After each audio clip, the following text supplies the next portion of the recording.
All right. I'm Dean Jenkins from FollowMeTrades.com. And thank you, David, for inviting me back. Thank you, traders, for being here. And like, everybody on the show, I'm going to talk about Elliott Wave, and I'll share my approach to it. By now, a day and a half into this thing, if you've been attending different sessions, you might even be getting tired of Elliott Wave. But I think it's good to get different perspective, different approaches. So I am going to offer mine. And please make it interactive. Ask questions, make comments as we go along. We're going to spend time looking at charts, and I'd be happy to use my approach to Elliott Wave to analyze any charts that you're interested in. So, um, yeah, I don't prepare a whole bunch of material, so there's plenty of time for a discussion. All right, so Elliott Wave. Just for a recap, if people haven't been following along for a day and a half, right? It was developed by Ralph Nelson Elliott back in the 1930s. And he just observed that the market seems to move in waves between optimism and pessimism, collective investor psychology or crowd psychology, as new information comes out and then as people respond to the new information. So he said, hey, it looks like the market moves in waves, a series of impulsive and corrective waves. And so let's look at some Elliott wave charts. Here's an Elliott wave forecast with all kinds of ABC and red and blue and different numbers and all these labels.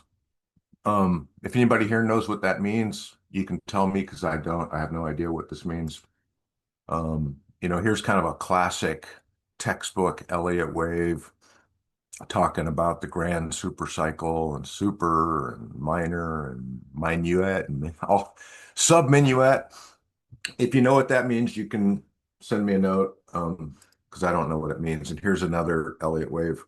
I just did some screen captures off different places. And you can see all this annotation here with different colors. And um, uh, I have no idea what any of that means. But I do use Elliott wave. And I was mentored by Bennett McDowell. And, he taught me a very simple way to use Elliott waves in trading. So big shout out and big thanks. Bennett got me started in trading, or at least helped me become a successful trader many, many years ago. And, I was a student of his. He taught me his approach to Elliott wave.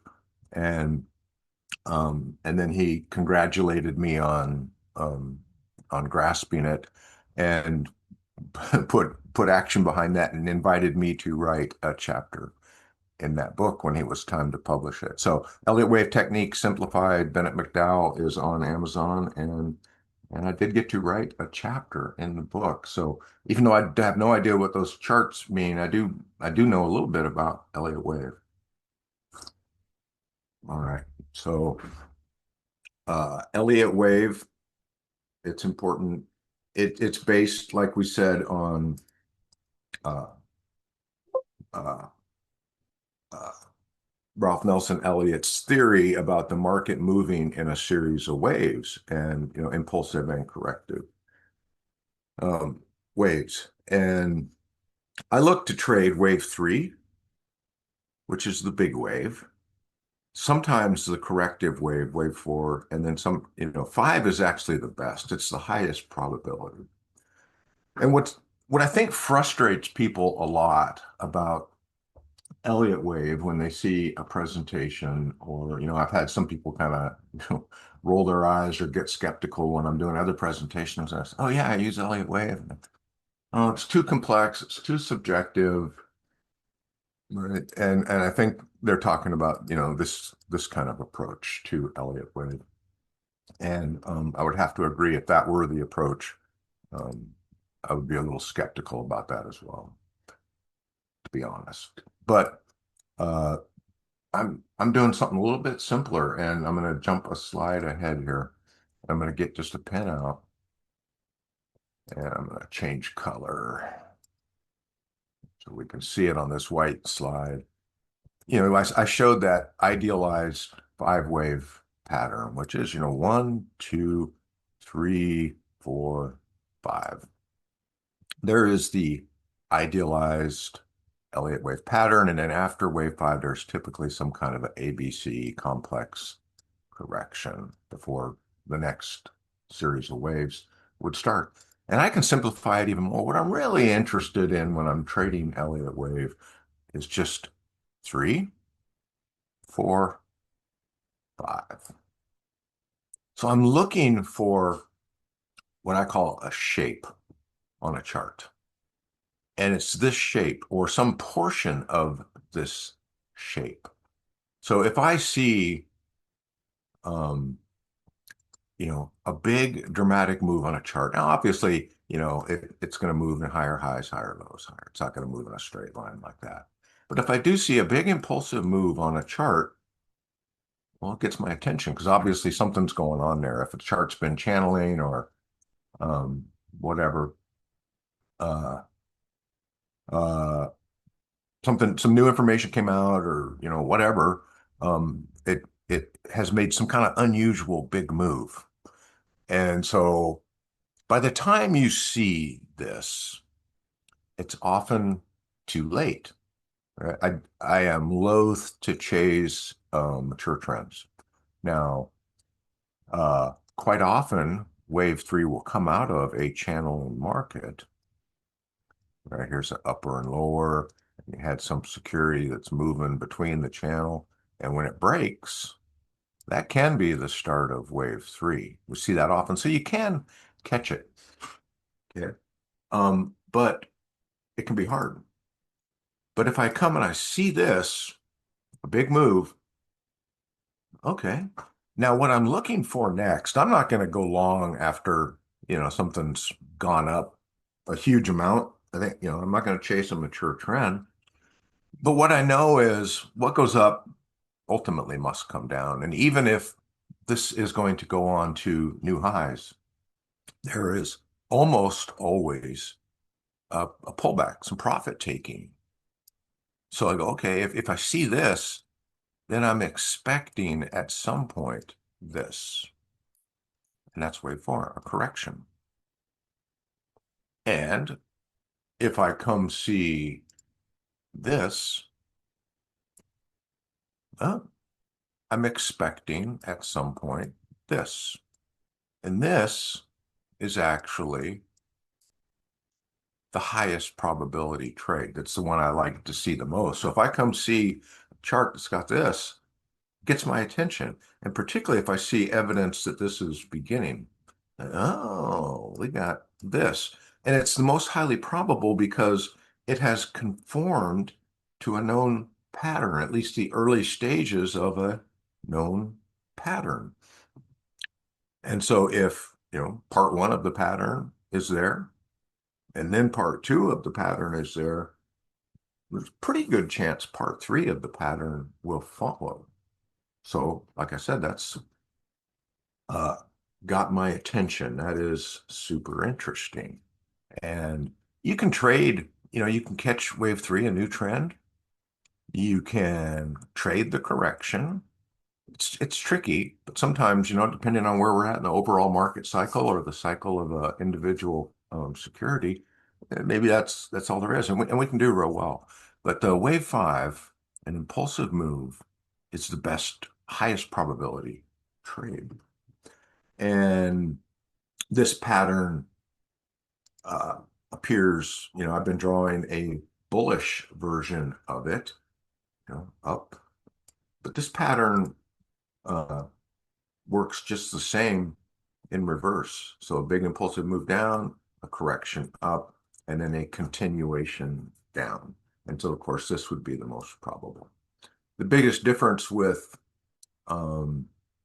the down with trading a bearish trend using Elliott wave is on an upward trend, there's no limit, right?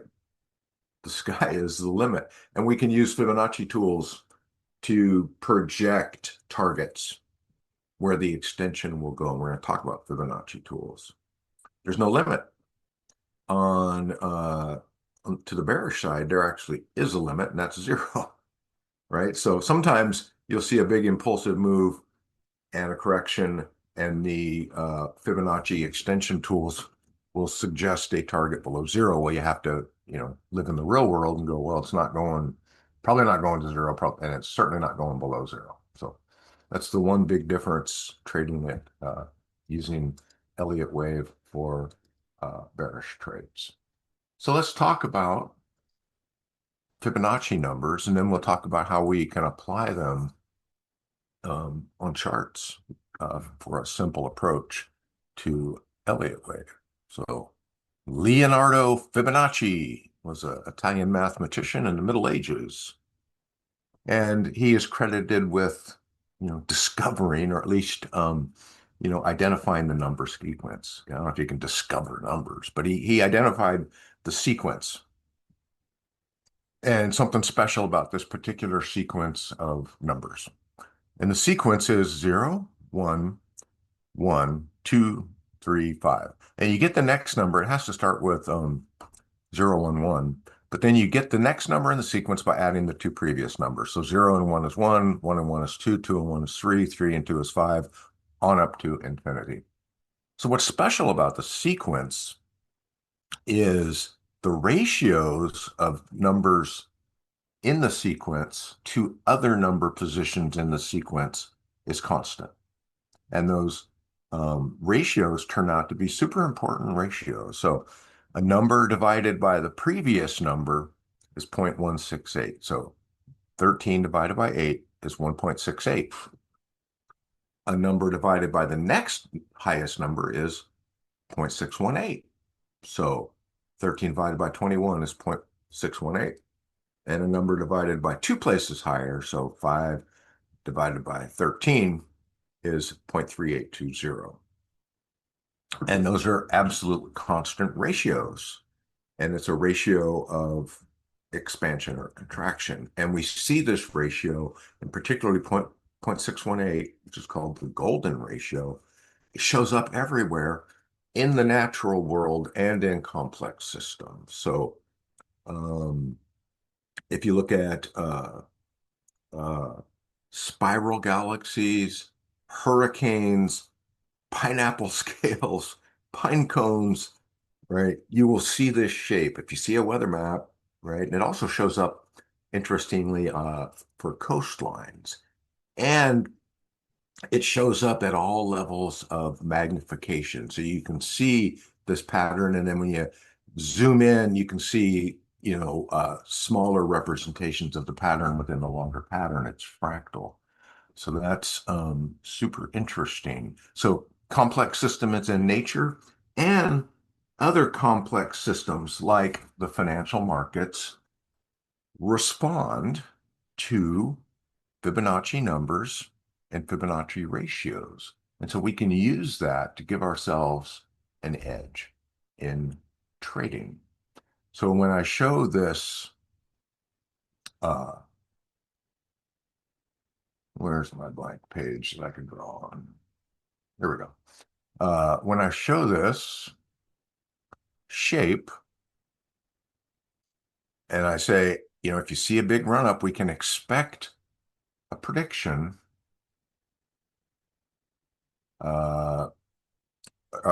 If we see a big move like this, I was looking at the comments and trying to multitask. Let me focus, right? If we see a big impulsive move, at some point we can expect it to retrace.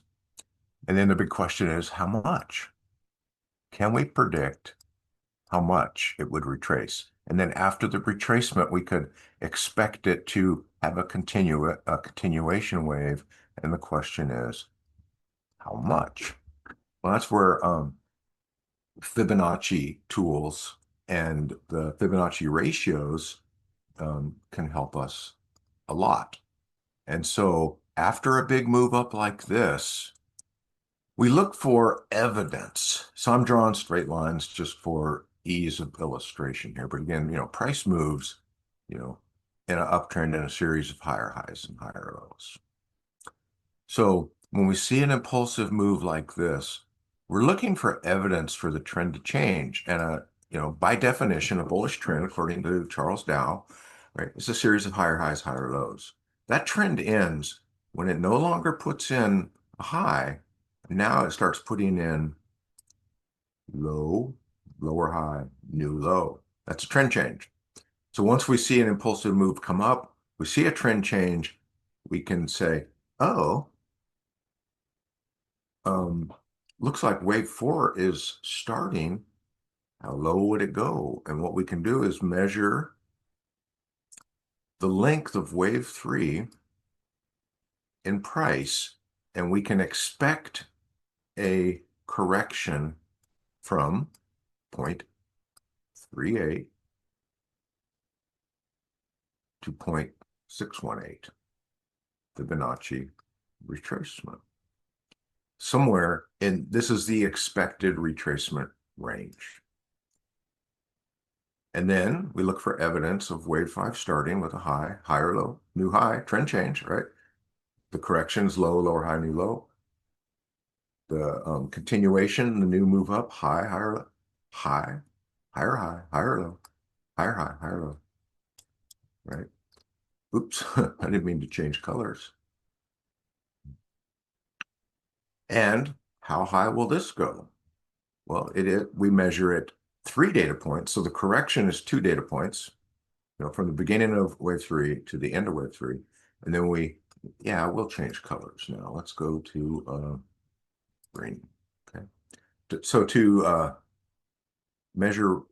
predict wave 3, we go from the beginning of wave to predict where wave 5 is going to go. We go from the beginning of wave 3 to the top of wave 3 and then to the bottom of wave 4. So there's 3 data points, and those will give us a Fibonacci extension zone of 0.618. This is 18 to 100, 100%. Okay, it's really hard to draw with a mouse, but we're going to show it on a chart now. So we're just about done with slides. Okay, so that's where Fibonacci numbers come in with Elliott wave. And again, a very, very simple approach to Elliott wave. We're not looking for any of that. We're just looking for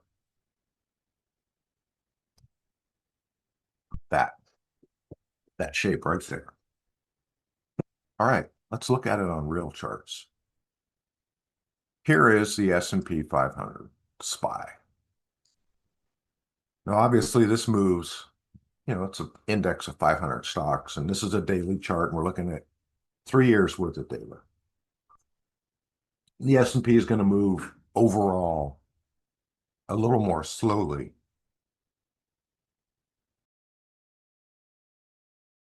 I had to go on mute and cough there. All right. So the S&P 500, it's a major index. It's going to move a little bit more slowly. But don't we see a big move and a correction and a follow through? Don't we kind of see this shape that I've been talking about for Elliott wave right there? So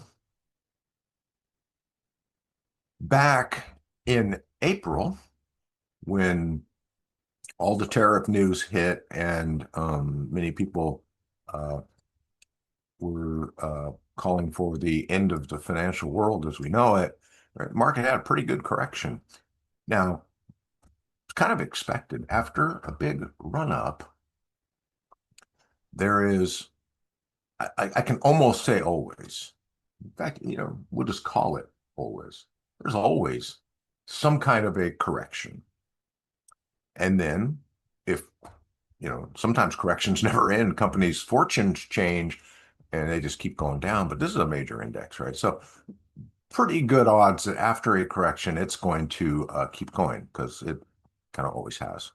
So back in April, you could have, and we did, predict where the market would go once the bullish trend resumed. Right? This is the impulsive move. This is the corrective move. This is the continuation. So we could run this off right? And let me spread it out just a little. In fact, we could, right about here, the correction beginning was confirmed. So here's the big run up, and it's a series of higher highs, higher lows. And I talked about a trend change. So, okay, we have, a pretty dramatic low, lower high, new low. And this is a 200-day moving average. This is a 50-day moving average. We could see the price going below those where it had pretty much supported during the uptrend. Low, lower high, new low, a clear penetration of the 200-day moving average. At this point, we could have predicted using Elliott wave and Fibonacci retracement tools how deep the correction would go. So to measure a trend, you got to know where it began. So where did this uptrend begin? We just go back here. Well, let's go find the low. And then when was this trend confirmed? Well, there was a high, higher low, new high. So we're going to call this wave 1 and 2, which is really just, this Dow theory, high, higher, low, beginning of the trend. So wave 3 began here and it ended at the high. And we can get our Fibonacci retracement tool, which is, I'm using Thinkorswim, it's right here. Fibonacci retracement. Get that tool and just go, here's way right here. I'm going to left click once. It's going to activate the tool, go up to my high, left click again. Now you can see I've got the tool configured so that I am showing 38.2, 61.8. I'm also showing 50%, and I'm showing 76.4, and then 0 and 100. There are other levels. You can customize this on your charting platform, right? Disable some other levels. So I'm just doing, 0.38, 0.618, 76.4, 10, 50, and color coding and making some lines heavier than others. So I'm really just interested in that correction zone and this red line. This red line's important, and we'll talk about it in a bit. But at this point in time, when the correction was confirmed right at the beginning of April, we could predict that it was going to go into this range between 519.84 and 461.47. What happened? Boom. Kind of nailed it, huh? And again, we could predict this at this moment in time. Predict, not guarantee. There's no guarantees in the market, but you can have an edge. Okay. And then at this point in time, right there, the correction ended, high, higher, low, new high. And at this point in time, we could predict using Fibonacci extensions where the next impulsive move, the follow through, was going to go to. And this is a Fibonacci extension tool. And we're going to use the exact same first two data points, beginning of wave 3, end of wave 3, and then the low of wave 4. And that's going to give us an extension range, a target range. You can see these two green lines between 61.8 and 100% Fibonacci extension. And where are we now? We predicted that back here. So in this case, it worked. Somebody type in, wow, that's pretty cool. You don't have to, but I think it's pretty cool. All right. So does it work? So this is the S&P 500 on a very long time frame. Does it work for other time frames? Yes, it does, because Elliott wave and Fibonacci ratios are fractal.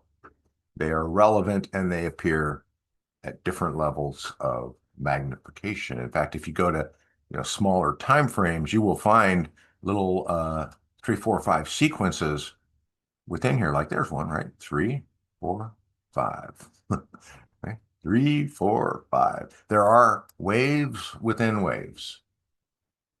There we go, Michael. Thank you. All right.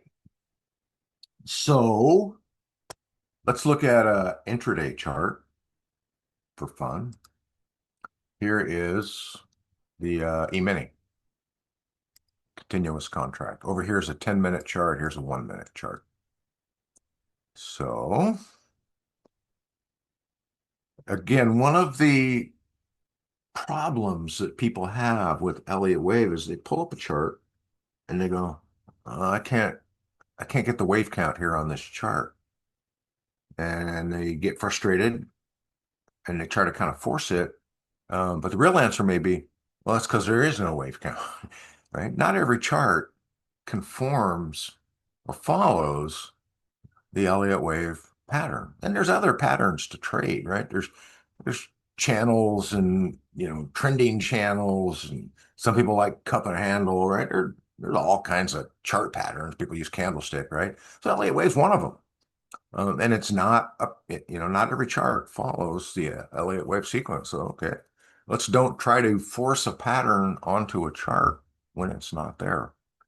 And so if we look at the 10-minute on the ES, the E-mini, we do have an impulsive move here, and we have a correction. Now this was yesterday, so this is today. So let's just focus, if we were interested in day trading, let's just focus on today in terms of the trend. So kind of drifted, and then it had this big impulsive move, and now here we are. It had this big pullback. I mentioned that red line on the Fibonacci retracement tool. Red line is there for a reason, because it means too far, right? We have a expected retracement zone, but it can go too far, and this one did, and I'll show you. So where did this trend start? Right about here. We're just going to use, we could call the overnight. So we're going to say 1, 2. This trend started here, it ended here. The first impulsive move, right? So we're going to do our 3 here. We're going to go here, and you can see that here's this red line, 76.4% retracement. That means that's more than a retracement. A retracement is between the two green lines, 61.8, 38.2. If it goes deeper, it's not a retracement. So this is not currently a Elliott wave pattern. So we can't apply Elliott wave pattern rules to the trade. Now, there may be other ways to trade this, but not Elliott wave at the moment. But it does kind of apply. Let's go back to that. Here we go. Let me just get some more data and see. Let's go back 5 days.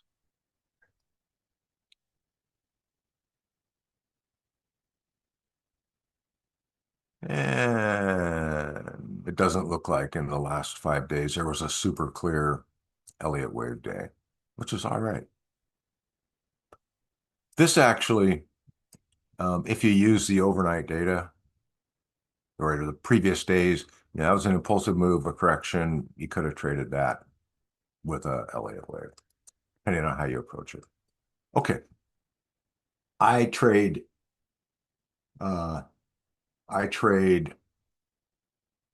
stocks and options on daily charts. I'm a swing trader, so that's my big deal here. And Rolling On says, can you remove the cloud to get a cleaner chart? Yeah, I guess I could. Here's serve. This is the Ichimoku cloud. Just want to remove it. Sure. I do use the Ichimoku cloud in my trading, but today we're talking about Elliott wave. All right. So let's look at let's look at a chart we just closed. That was a Elliott Wave 5 trade that well, it worked out pretty well. And it's the Global Uranium ETF, URA. So, for anybody who's been paying attention to the presentation,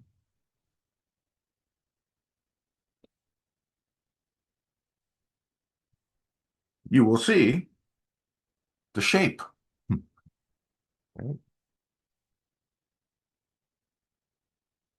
Kind of perfect, isn't it? So we came across this chart back here, and I said, holy moly, I see big impulsive move.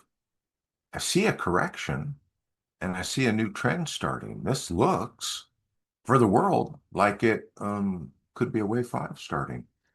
And there was a pretty small correction, but it was a clear trend change. Low, lower high, new low. And look at the price oscillator. You know, well, that went negative. So that was a real correction. And then, okay, let's analyze it. Where did the trend begin? High, higher, low, new high. Okay, here's the beginning of wave 3. Here's the end. Let's throw some fib numbers on it and see.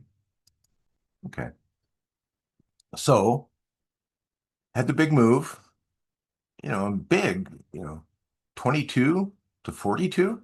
I call that big, practically double. Um, the correction, there was an ABC move and a low, lower high, right? Low, lower high, new low. It didn't quite make it into the retracement zone, but all the other elements were there. Red price oscillator, very clear trend change. So we said, yeah, not everything lines up perfectly, but this looks so good otherwise, and it's so orderly and it's got great liquidity. Um, and look at, there's an upward trend change beginning, high, higher, low, new high, new high. Looks good. And so we took the trade with a target zone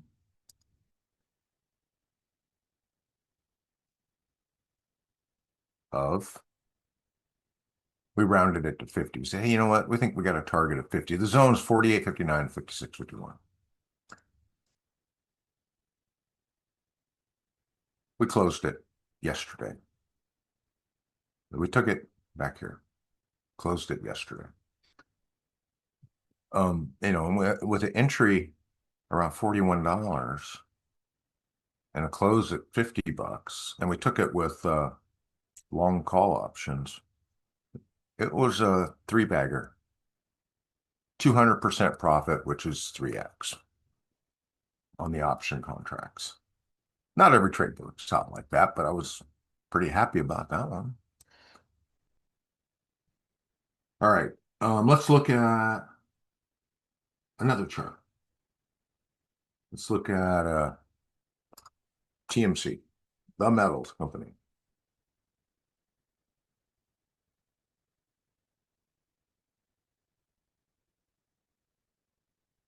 Now, anybody who follows my approach to Elliott Wave, maybe if if you've been, following the presentation, and if you're in agreement with what I'm talking about here, you would look at this and um, you would say, wow, that is a thing of beauty. So, anybody, can anybody listening, what's your guess? What wave are we in now, just based on what I've been discussing so far?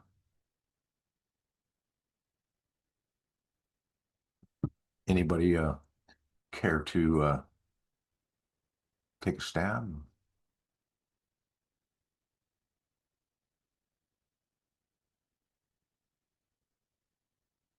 Oh, we got a 3, we got a B or 5, right? So B is, I really I do talk about ABCs in corrections in the wave 4 correction, there's often an ABC as part of the corrective wave. And afterwards, we have a ABC correction. All right. But here is, to me, it's just like such a, um, here's where this thing channeled forever, right? And there was a high break out of that channel. And I talked about wave 3 can often come out of channels, right? But that was a clear break. And there was a high, higher low. It took a while, and another high, higher low, and eventually a new high. All right.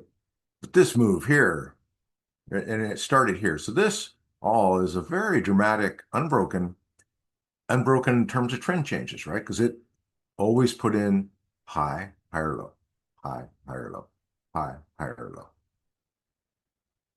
until here. And now we have a correction. Low, lower high, low. Oh, and then it changed again. High, higher, low, new high. Oh, looks like wave 5 is starting. Super cool. All right. So how well did wave 4 conform to the overall pattern?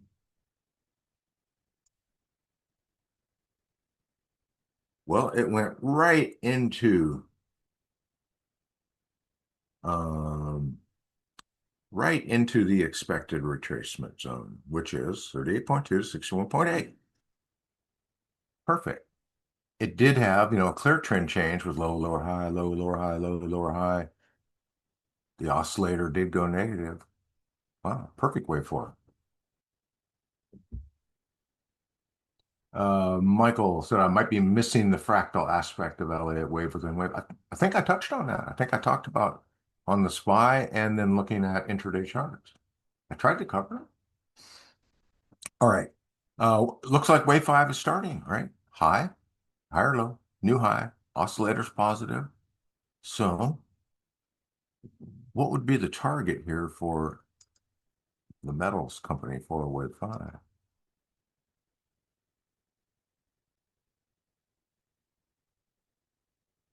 Well, that looks pretty good. Like the target is 905 to 1201. Current price is 636. So if we were to make it to the bottom, we're looking at nearly a $3 move on $6 stock. That is pretty close to 50%. I'm good with that. Um, you can see this little white rectangle. This is volume so far today. The volume of shares traded so far in this session. I only want to trade things that have good liquidity. And here we are, it's 9:30 Pacific time. We're roughly halfway through the session, and it's already got 3.4 million shares. So I like to have at least a million a day. It's obviously going to make a million, and I'm sure the daily average is fine. So I'm good from a liquidity standpoint on this. So this is like a real trade I'm very serious about. So now the question is, we got a really nice Elliott wave presentation here, real clear 3, perfect 4, what 5 starting. Earnings aren't till an estimated November 13th, so we got plenty of time before earnings. Yeah, I'm not going to hold. Earnings can be disruptive to a swing trade. So this one's pretty much all systems go. So there's a final few checks I make before I take a trade, and I'll just walk you through them here. And then if you want me to apply these rules and analyze some other chart, go ahead, type that in. Type in a symbol. I'm happy to have a look at it. But let's set this trade up, okay? So first question, the most important question of any trade is where would my stop be? Where would I exit the trade? I use the term stop. Some people, you know, uh, don't like it because they think it implies a stop market order.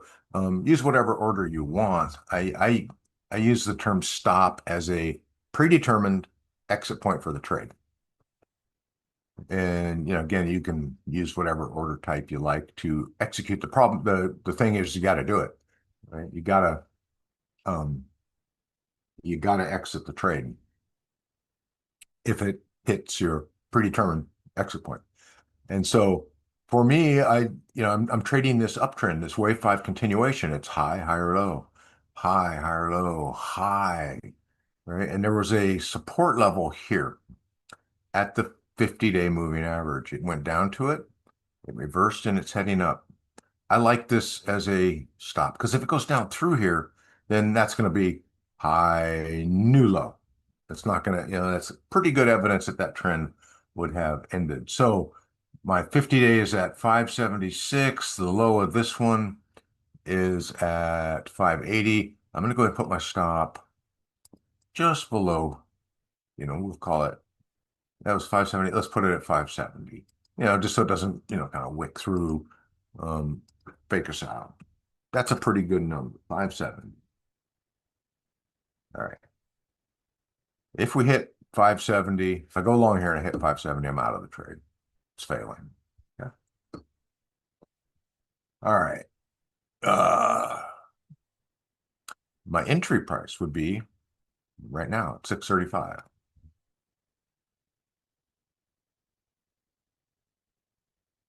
So I just like to color code that so I can see it in an instant what I'm talking about when I come back to this at 635. All right. Blue line is my entry. And then, what's my target? So we got the prior high here, but the implication is this is going higher up into wave five. So I'm just going to, first thing we do, I already know because we looked, are there any prior highs that would be critical resistant points? No, because this thing has been bumping along the bottom and now something new is going on. Okay. So we're just gonna put a number in the middle of the zone there. We're gonna make it around number 1050. And it's okay to have a round number if we're not going to exit the trade. So that's not like we're going to come up with a random number and then use it to, close the trade. We're just estimating, the potential profit is between 905, 1201. Here's a midpoint. That's all we're doing. Because I'm not going to close the trade if it hits target. Because what if it keeps going? Just, we're going to manage the trade. We're going to trail our stop up. But now that I have this visually laid out, what I like here is I can see what's my reward to risk on the trade. So my risk is the distance to my entry to my stop. And, if we just round this 630 to 570, that is 60 cents per share. So if I were to take a position, it hits the stop, I close the trade, I lose 60 cents per share. What's my reward? Well, my reward is from my entry point to my target. In here, it could be, like I said, just under $3. Here, it could be double. The middle is 10, getting up to 1050 on a 630 stock is pretty close to doubling. Woohoo. Okay, my reward to risk is enormous. If I use this line, right, this is 5 or 6 times this.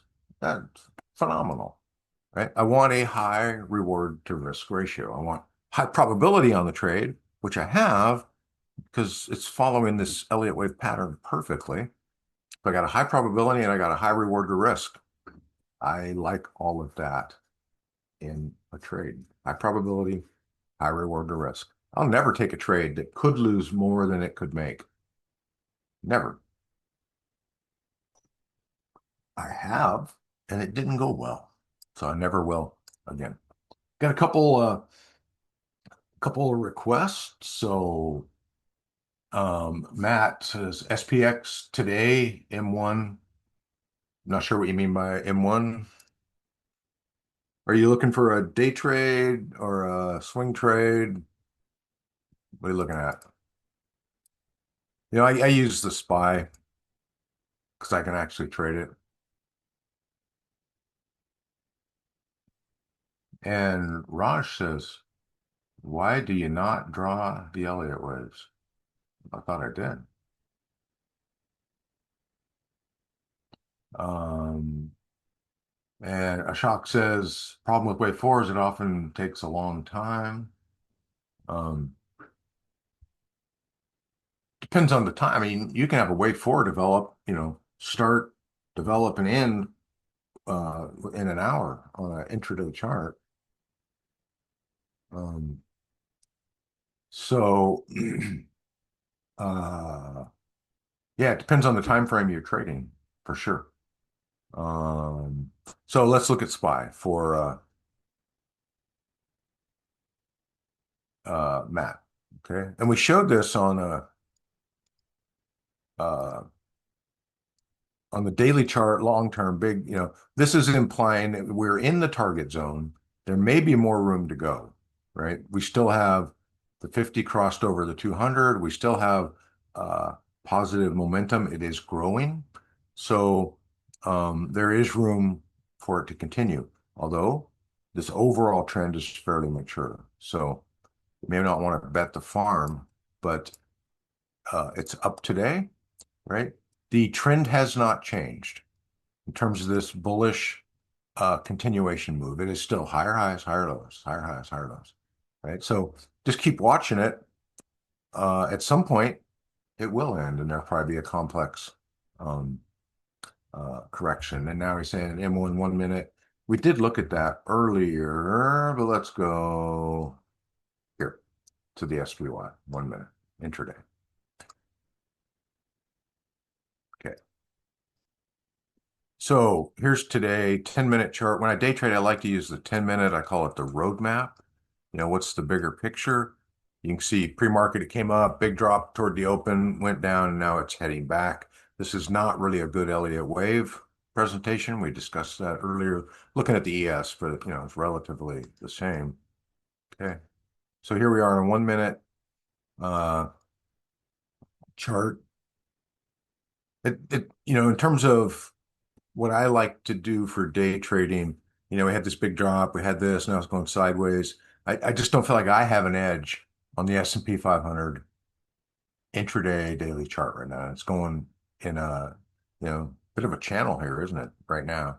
So if it does break out of this channel, there could be a momentum move um, in the direction of the break, but I'm not going to be taking that. So there's just not a compelling thing where I think I have an edge.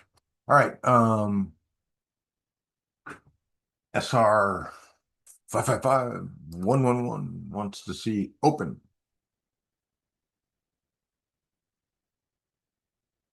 door. I believe that's the real estate, and it's been a meme stock of late.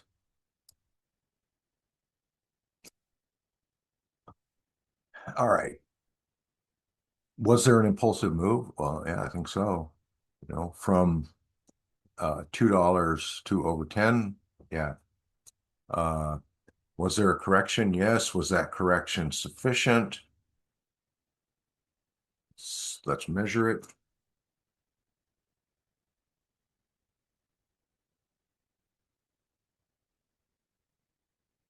And that's where Raj, you said, how come I'm not drawing the waves? I think I am, right? There's wave one, two, three.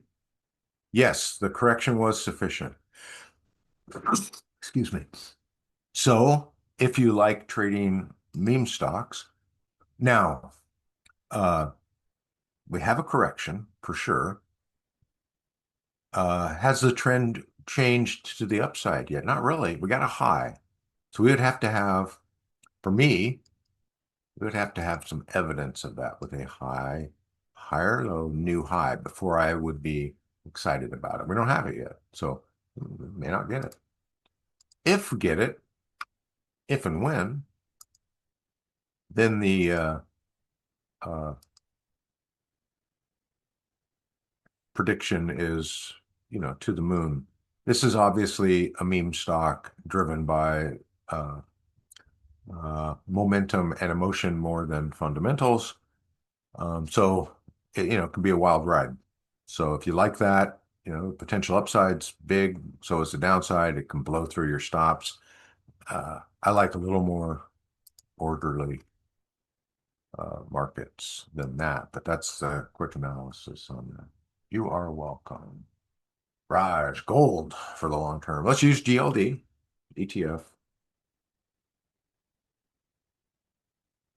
Obviously has put in record highs. I said earlier that I don't like chasing mature trends. Let's go to a weekly because you said you wanted long term.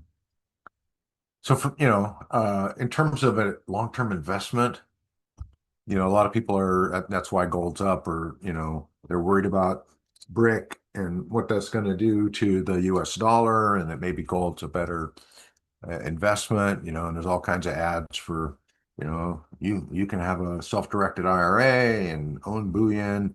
Yeah, it's up for you to decide if that's a long-term investment. In terms of a swing trade, even a slow swing trade, which for me would be a handful of weeks, the trend is just too mature.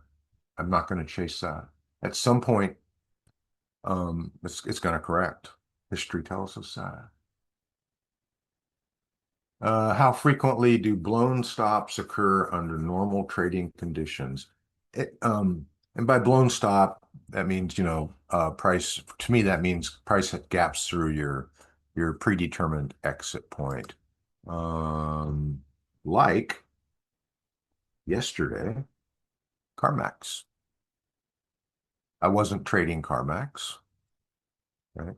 But I used it as a demonstration, if for some reason, if I had gone long on CarMax, which I didn't and wasn't interested in, but let's say, oh, it's going up. Yeah, this is awesome.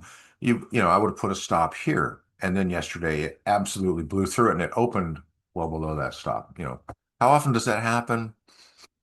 Well, I try not to trade things that have a probability of, and a history of big gaps and big surprises. So I try to trade, um, well-known, stable, well-run things that don't surprise people. But CarMax surprised everybody and it dropped, right? And you could be trading Apple and Tim Cook's plane crashes, right? And it could happen on any company. So uh, I'd say I've been trading a long time. Out of the thousands of trades I've taken, it's happened, you know, one out of 100, one out of a couple hundred. So not that frequently, but you have to protect against it. And I protect against it by having a cap on my overall position size for any given equity, which is 15% of my account. Never put more than 15% of my account in one equity. And then I like trading options. I just go long, for a long trade, bullish trade, buy calls. No reason to get fancy. If we go back to the metals company, right? If I were to trade this, and by the way, I am going to trade this, even though it's a low cost stock, right? 636, I can still protect myself from a black swan event if I have a long call contract. Because with a long call contract, all I can ever lose is what I spent in premium. And this, like I showed on URA, right? We went long on URA. I think we traded the 41 strike calls, the October 17th. They tripled in value. Um, no, not every trade does that, but they can, right? So if I were to do this, pretty simple rules. This one's got weeklies, but let's just pick the monthly, right? We're at 630, right? I like to go in the money, a strike or two in the money. I want to look at the intrinsic to extrinsic. I want intrinsic to be greater than extrinsic. So here, and I want a high delta without paying too much. So 5.5. So we're about 80 cents in the money. Open interest is great, 550. So I would be trading this with the October 17th 550 strike call on TMC. and they're $1.20 per contract. So depending on your account size, you go buy 10 of those, you're in for $1,200. That is the most money you will ever lose if something terrible happens. And even if it hits your stop level, it may lose, a third or half. And okay, we're out. And if it hits the target, right, that's going to be a 3 or 4 bagger. So there. Uh, ST 5555111. I disagree, sir. If I am holding a long call contract, I have the right but not the obligation to buy the shares. The seller is on the hook. They have an obligation. They're the ones who get exercised. As the buyer, I'm in control. I can't get exercised. I can only choose to exercise. An important distinction. As a holding long option contracts, calls or puts,